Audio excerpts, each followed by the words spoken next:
Old people without money are just in the way. My sister uttered these cruel words as she looked at our elderly mother. How could she say such cold things to her own mother? I was trembling with anger. I wasn't after Dad's inheritance or anything, so I was upset, but it was still bearable. But then my sister and her husband kicked our mother out of the house. I glared at them, but they just smiled smugly. Nothing I said seemed to get through to them. As I wondered what to do, Mom said, "It's all right," and left the room. I followed my mother, slightly bewildered. After walking some distance from the house, she stopped, laughed, and said cheerfully, "Those two are finished now." I didn't understand and asked, "What?" "My name is Kate. I'm 52 years old. I've never married, but I have no regrets about that. Having worked full-time at a local company, I should have a stable life in my old age. My mother's name is Tiffany. She's 79. She and my father were a famously loving couple in the neighborhood. But then my father passed away. He was 89. The one after his inheritance was my sister, Sarah. She had a son with her husband, who's already an adult, but quite a troublemaker. Her husband is also a piece of work, greedy for money.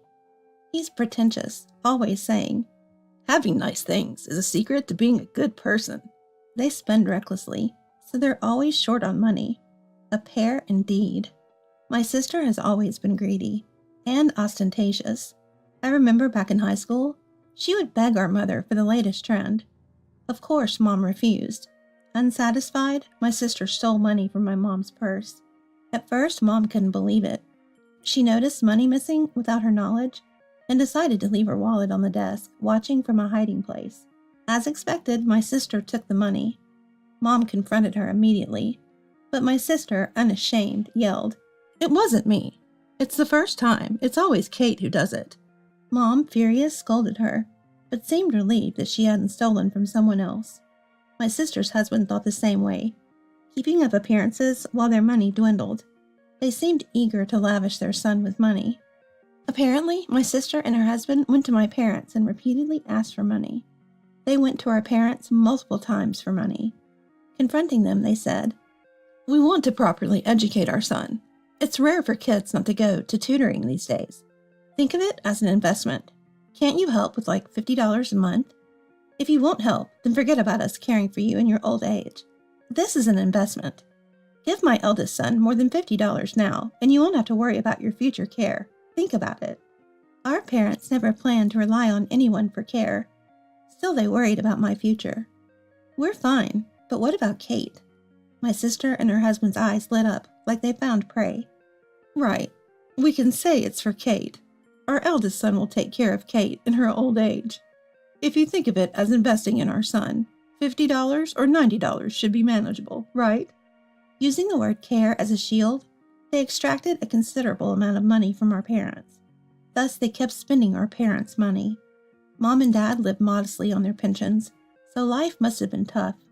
Then, their grandson got a job and moved to another state. I had a feeling he might never return. If that happened, our parents would have wasted their money. The talks of tuition fees ended, and next they asked for money for their own living expenses.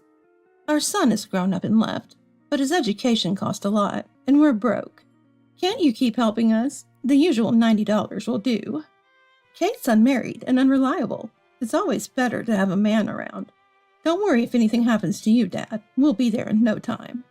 Our parents realized they were being drained of their money. Yet they couldn't oppose my sister and her husband. They were smooth talkers, claiming to help, saying it was an investment for emergencies, even promising to take care of me. Then, our father passed away. Maybe it was the stress. He had become so thin, barely resembling his younger self. When my sister and her husband informed us of Dad's death, she called immediately. "Hey, what about the inheritance?" Her first words being about the inheritance was embarrassingly typical of my sister. "Inheritance? Dad just passed away. It's not the time to talk about that." My sister cut me off before I could say more. "I'll be there soon. Mom's there, right?" I was appalled by my sister and her husband, who seemed to care about nothing but money. Then, even before the funeral was over, she started asking about the inheritance. She turned to Mom and said, Mom, you're not going to take all the inheritance, right? You'll need care soon, you know. Care takes money and strength. And you know a woman's strength is not enough for that, right? I could hardly comprehend what she was saying. Think about it. Would any mother-in-law be comfortable showing her bare skin to a son-in-law she barely knew? It seemed like my sister just wanted to complain, intimidate Mom, and snatch the inheritance. And what about Kate? What will ever happen to her if she's left alone? Don't we sisters need to join forces sometimes? Mom, you wouldn't be able to bear it if Kate spent her life alone, right? How greedy can a person be? I didn't even want to think of her as my sister anymore. I wondered how Mom would respond to her demand for the inheritance. Mom said, "All right, yes, that makes sense. I might need you and your husband's care, so I'll renounce Dad's inheritance. That's fine, right?" But it wasn't fine. I tried to interrupt Mom. "But Mom, can we trust this woman to keep her word?" Mom gestured for me to be quiet, and then turned to me. "Listen to what Sarah says. You should renounce the inheritance too, all right?" Mom was so adamant that I could only nod. It took us several days to go through the renunciation process, which was more complicated than expected. My sister frequently called. "How's the renunciation going? Hurry it up. Is Mom done? Let me know when it's finished." Frustrated by my sister's greed, I still wanted to respect Mom's wishes and proceeded with the process. When the renunciation was completed, we invited my sister and her husband over. Mom announced that we had both renounced everything. My sister and her husband laughed triumphantly. "Looking at our elderly mother," my sister said. "Old people without money are just in the way." I was stunned, unable to comprehend her words. "What? What did you say?" I asked again. My sister laughed. "I said, old people without money are just in the way. You're useless now, Mom. Get it? This house is ours now. It's mine, and yet there's someone here who I haven't allowed to stay." How twisted can someone be to say such horrible things to their own mother? "Right? It's odd for Mom to keep living here since it's our house now. If you want to stay, you'll have to pay rent and living expenses. Is that okay?" Of course it wasn't okay, and this house held sentimental value for Mom. She couldn't just leave because she was told to. And now, after announcing the inheritance, they were trying to evict the previous residents. Unforgivable. But we had indeed renounced everything. Trembling, Mom said, "It's okay. I'll leave. Everything in this house is yours now, so do what you want with it. All I'm taking is this small bag. I won't be coming back to this house. Goodbye." My sister and her husband smirked vilely. Angry, yet I had to follow Mom. I was a little bewildered as I followed her. Even after leaving the house, my sister and her husband didn't follow. Once we were far enough away, Mom suddenly stopped and laughed triumphantly. Why was she laughing? Had she gone mad? It was no surprise. She had been used by her own daughter, and now had her home taken away. Then Mom said, "Those two are finished now," almost happily. I was confused and could only ask, "What?" I had moved out as soon as I started working. Then, when I turned 35, I had already bought a condominium. I thought I might never marry. Where would Mom go?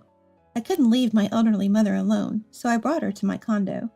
She kept saying, "Thank you, I'm sorry." Not out of sadness, but out of a sense of guilt towards me. But I knew she must have been hurt. I resolved to live happily with her from now on. Once we got to the condo, Mom started to open up. "I wonder why sisters turned out so differently. I knew she was greedy, but not to this extent. How much money will satisfy her? For the education of her son, I've given about $10,000 each year for 15 years. That's $150,000 in total. We weren't really expecting any care for ourselves." Really? Was it for me?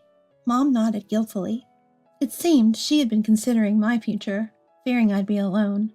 I'm convinced that my sister and her husband never intended to care for our parents or me.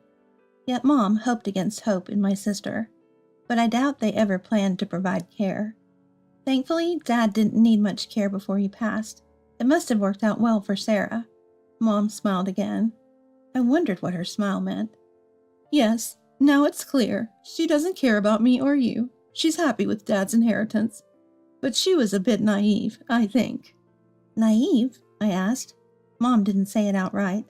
You're a kind child, she murmured softly. Silence fell between us again. Then she asked, Did you want the inheritance? I never counted on it. I wasn't caring for Dad just for the inheritance. It was brief, but Mom and I were the ones who looked after him. My sister insisted on male help for bathing and toileting, but Mom and I managed his care. I nursed him purely out of gratitude, not expecting anything in return. And I planned to do the same for Mom without my sister's help. It was out of genuine love for them. Mom, why don't you live here? I was getting tired of living alone anyway. Mom was tearful this time. She kept thanking me, and then said something mysterious. Just wait a few months. I can't say it now. After a few months, I'll tell you everything. No need for you to suffer or be sad anymore. We can't go back now. Can you not ask anything until then? I was clueless, but I realized Mom had something in mind. But she didn't want to talk about my sister or the inheritance for a while, so I simply agreed. Mom smiled like a young girl. I wondered why she said a few months, but I knew not to ask if she didn't want to say. I tried to forget about my sister completely. We decided to attend a hula dance class on a weekday Tuesday. Does this outfit look silly? Mom asked. She was embarrassed, but also seemed very happy. I wanted Mom to experience as many joys as possible while she's alive. Gradually, she became more relaxed and smiled more. Then a few months passed. I had almost forgotten about waiting for a few months. Mom remembered. She was in a good mood in the morning. It's been a few months. Yes, indeed. These few months changed our lives. Is that what you meant? Then Mom shared a shocking revelation. After a certain period, you can't renounce your inheritance anymore. Renounce the inheritance? What does that mean? Mom and I have already renounced the property. But now, this talk of renouncing again? We've already renounced our inheritance, right? It's not about us. It's about Sarah. Sarah can't renounce the inheritance anymore. I was confused. Why would Sarah renounce the inheritance? Mom laughed triumphantly. Because there was no inheritance, only debts. That couple inherited nothing but debt. What a turn of events. Dad had no property, only liabilities, and Mom and I had renounced it, meaning we escaped the debt. On the other hand, my sister and her husband inherited the property, or rather, the debt. I'm sorry, I wanted to tell you more, but I thought you would be hurt if you knew the truth. And maybe you would tell Sarah. I wanted to be the only bad person, so I kept it from you. I was stunned. Mom had been cunningly waiting for her chance all by herself. Indeed, if I had known about my sister inheriting the debt, I might have told her. Mom had foreseen this and kept it from me. This plan was actually Dad's idea. He gradually transferred his savings to my bank account. Of course, he made a debt, but it was necessary. Debt? What do you mean? I was puzzled. Mom continued. He bought several pieces of land in remote places, some needing immediate repair. He wanted Sarah to inherit all that. Mom said they left some savings, so it wouldn't be obvious to my sister. But in the end, it amounted to $200,000 debt. Did you know you can't inherit savings alone? It's either inherit the debt too, or renounce everything. Those are the only choices. Foolish kids. Mom was almost gleeful.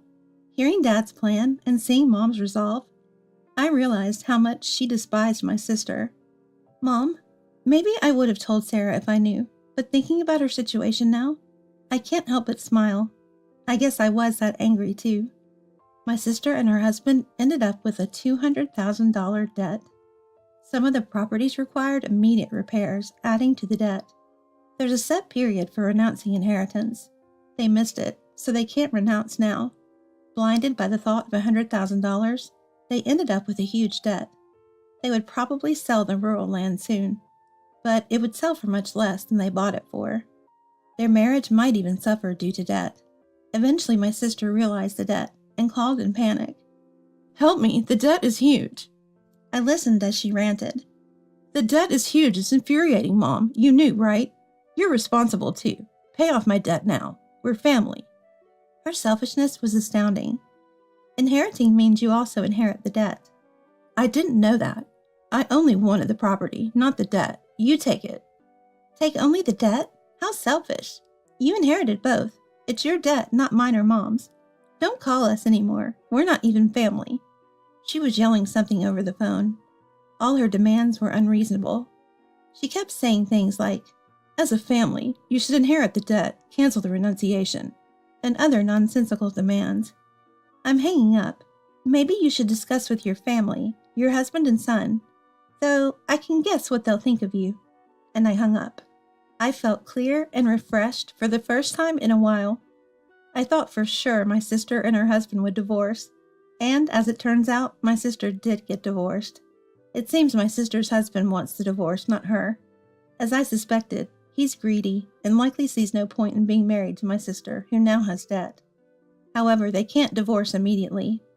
With a sudden burden of $200,000 debt, they need to settle everything before divorcing.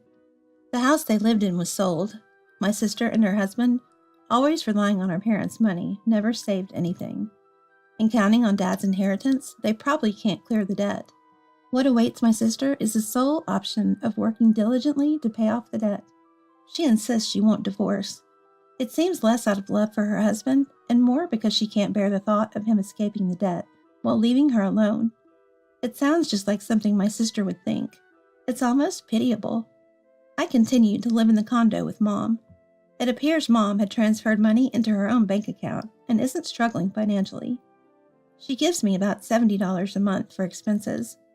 I tried to refuse it multiple times, but Mom insists and says she'll keep offering until I accept, so I reluctantly take the $70. Despite receiving this money, I'm not spending it recklessly. You never know when Mom or I might need it, so I'm saving carefully. The hula dancing we started as a mother and daughter activity turned out to be more enjoyable than expected. Above all, seeing Mom laugh and enjoy herself makes me feel this life isn't so bad after all.